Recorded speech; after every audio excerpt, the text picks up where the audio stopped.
All right, we made it, believe it or not, 12 feet back across the shop. We're over here at the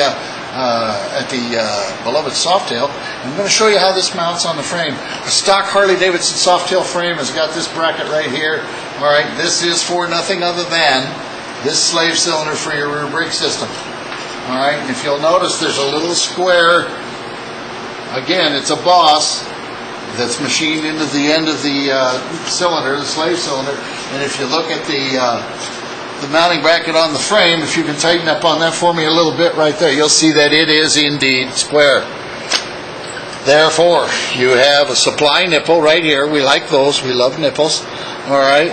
Your fuel fluid reservoir is right here, so there's going to be a line that runs from there. So you want this pointing up, or as much up as you can get it. You don't want it like that. Guess what? It ain't going to work. You got to have gravity feed for your brake fluid.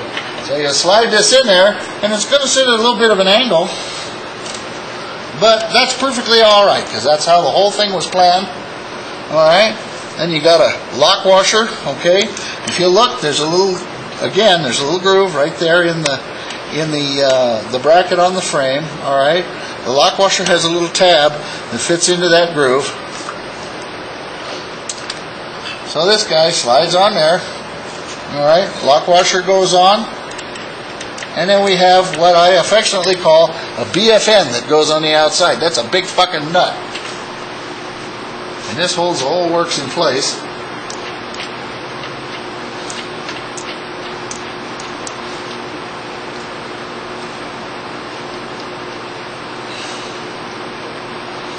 Okay, and then your banjo fitting goes right in the end of that. Just like that. Now at this point we're going to have to bleed the system. Here's your supply tubing, by the way. It goes from this nipple to this nipple. I love having tubing between nipples. Alright? So, the reason you do not want this on the bike until you get your motor in place is that nipple right there. If you're taking a motor out or you're putting a motor in, it doesn't matter. The best way to do it on this motorcycle is to come out the right-hand side. All right?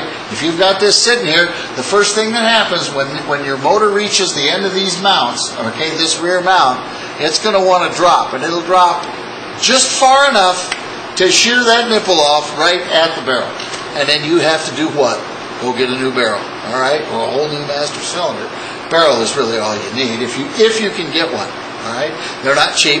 It's a pain in the ass that you can avoid if you just take this loose, take this off of there before you either slide the motor in, or don't have it on there, or when you slide the motor out, or don't have it on the frame when you put the motor back in. Because you pick that motor up, I can just pick them up and set them in the frame. All right, there's people that can't do that. They may struggle with it a little bit. Bang, knock the shit out of that. You've broken the nipple, and you're off to the Harley shop or your aftermarket shop, wherever you go to get a new one. So that's no good. But like I said, that's how it's rebuilt. Line runs back, goes into your rear caliper. Here's your clevis. Here's your operating plunger. And then your rear brakes are in service. Again, reservoir for your fluid is up here. Got a line, got a little remote deal like that.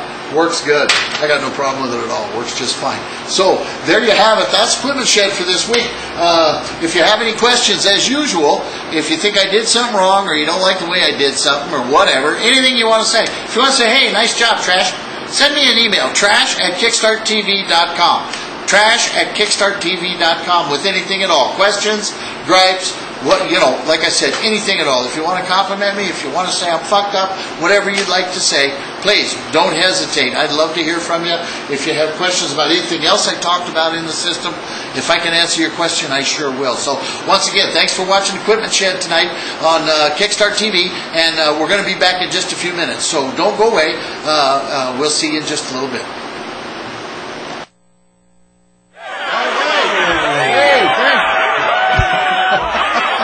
They love you, Trash. I know it. It's tough. There you have it. That's the piece I've been trying to get on the air for a couple of weeks. I wanted to get it on a timely manner to finish up the brake systems. Yep. But I can't emphasize, folks, the thing about the nipple on the barrel. Okay, you're gonna tear that off with your motor if it's there. Yep. Make sure you don't mount that up until the motor is in the frame, bolted down. It's going to stay there. Once that's done, then go ahead and finish up that rear brake system.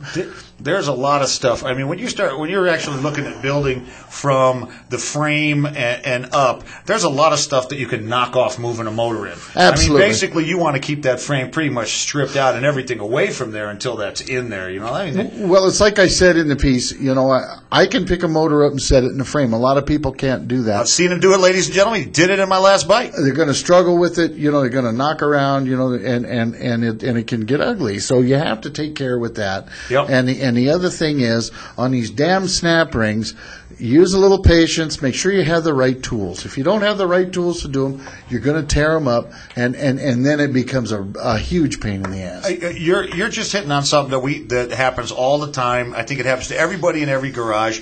If you don't have the right stuff and it doesn't fit, don't force it. I mean, don't go after the shit with a pipe wrench. You know what I mean? It's not going to work. Right. I have two different size of those snap ring pullers because if you have the wrong one, it's the little ones. It won't work. You gotta have the right tool for the job. I mean, seriously, if you're at all like us, which most of the people hanging out there are, you probably have a garage full of tools. You probably have most of this stuff. But if you're tuning in for the first time or you're just starting to pick up on what's going on here, if you need the stuff, go down to Sears and buy it, man. Pick it up. That's right. Just pick it up because you're going to use it. It's not. You'll get a set of 3 snap ring pliers that's going to cover pretty much anything you might need to do for about $20. And the problem is now some of them are the pins on them, the tits on the end of them will break off. They'll go away, and if they're Craftsman, they got to replace them for you. But that it's just a pain in the neck. But get good tools, Craftsman, so that they can be replaced. Or if you've got the access to it, Mac or